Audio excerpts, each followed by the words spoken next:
Please welcome Lance Higgins with his story, Bottom of the Stairs.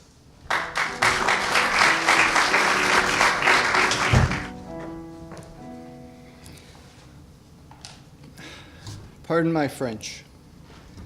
L'esprit de l'escalier. Anyone?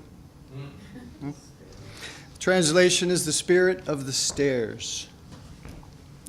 During a fancy dinner party, 18th century French philosopher Denis Diderot found himself speechless after a remark was made during conversation in which he had no defense, so he left.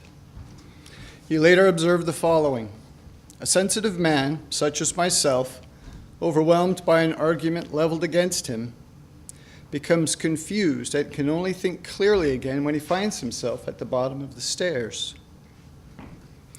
This story begins at the top of the stairs. It's 1978. I'm 19 years old, 150 pounds, bookish and quiet. Bookish sounds better than dorky.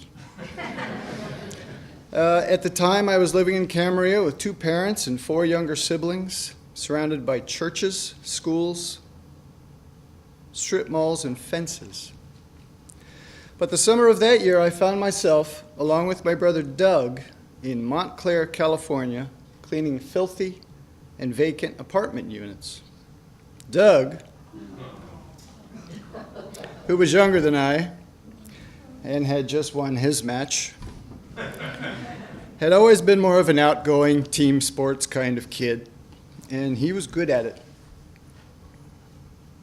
With us were 2 other kids, about the same age, also brothers, Jack and John.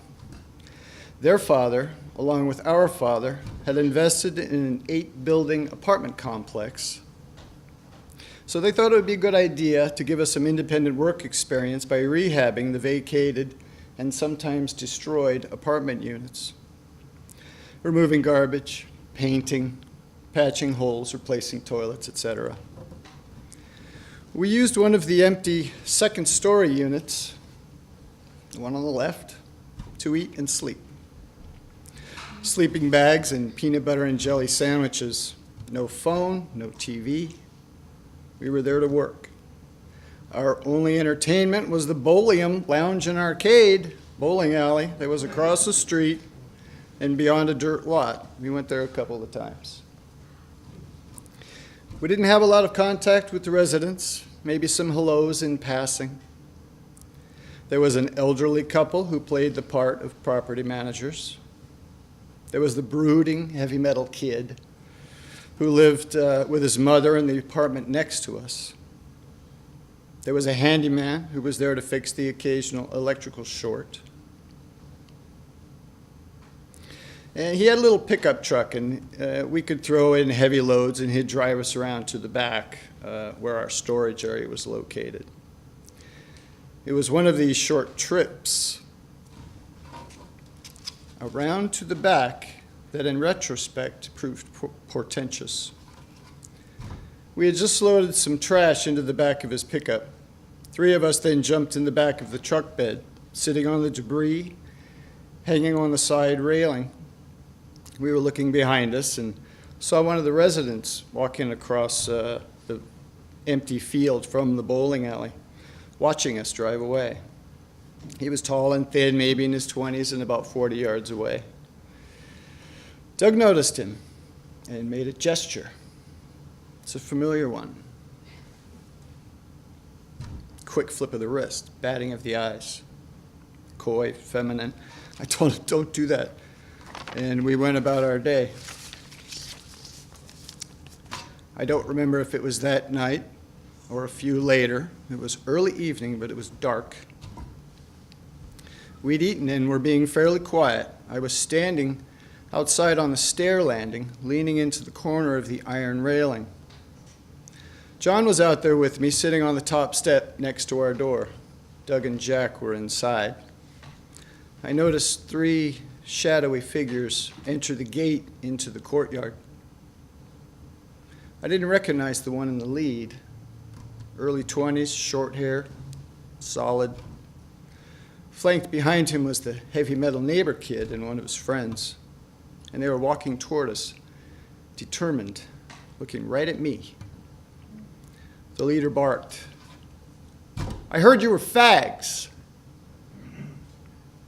I don't know why Doug came out. At that moment, he must have heard the noise. And there he was, standing next to me against the railing. They climbed the stairs 2 at a time until the leader was standing in front of us, his attention on Doug.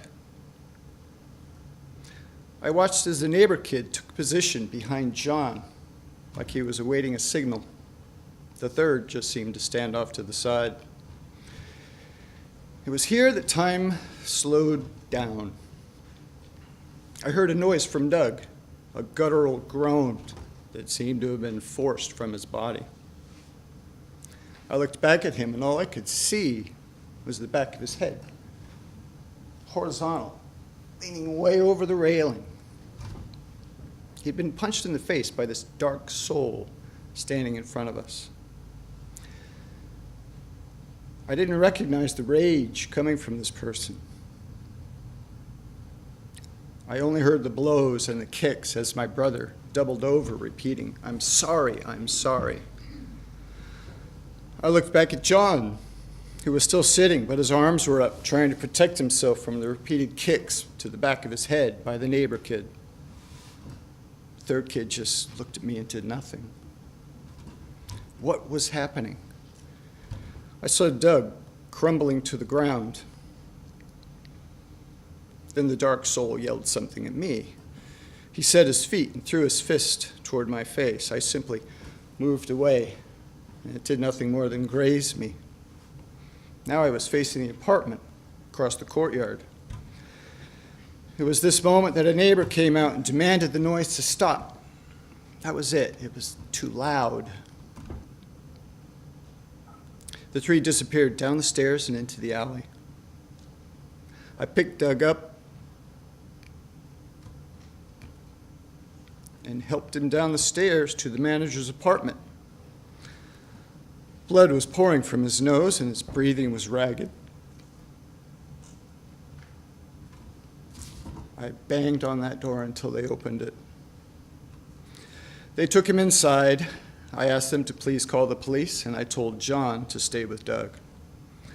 I ran across the street through the empty field into the bowling alley looking for a phone. I dialed home, and my dad answered. When I got back, the police were there. Doug was gone. I was told he was taken to the emergency room. Not long after that, I was in the alley identifying 3 people in the back of a squad car. I was told that the dark soul had been released from jail that day. I don't remember how I got to the hospital. A nurse took me to Doug's room. He was asleep or sedated. I did not recognize him. His nose had been broken and his eyes were swollen shut. I might have apologized, but in truth, I don't think I said anything. I came out of the hospital entrance as my parents drove up. Dad had driven the 90-mile trip in less than an hour. I'm pretty sure I just pointed inside as they rushed past me. I found myself alone with my thoughts, my dad's car, the doors wide open, and a hammer and a lead pipe in the front seat. Sometimes we are not only caught off guard, we are confronted by things we have no capacity for understanding and no way of processing. They happen to us without our consent, and we are left with their aftermath. Only in hindsight did I think through what I should have done. I could have simply pushed that dark soul down those stairs. I could have covered up my brother.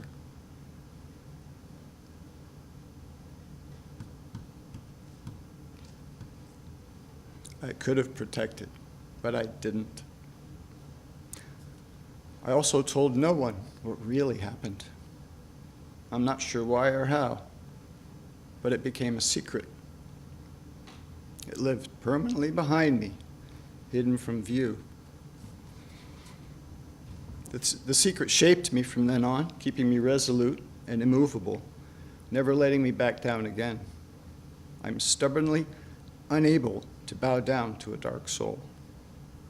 I find myself always at the bottom of Diderot's stairs.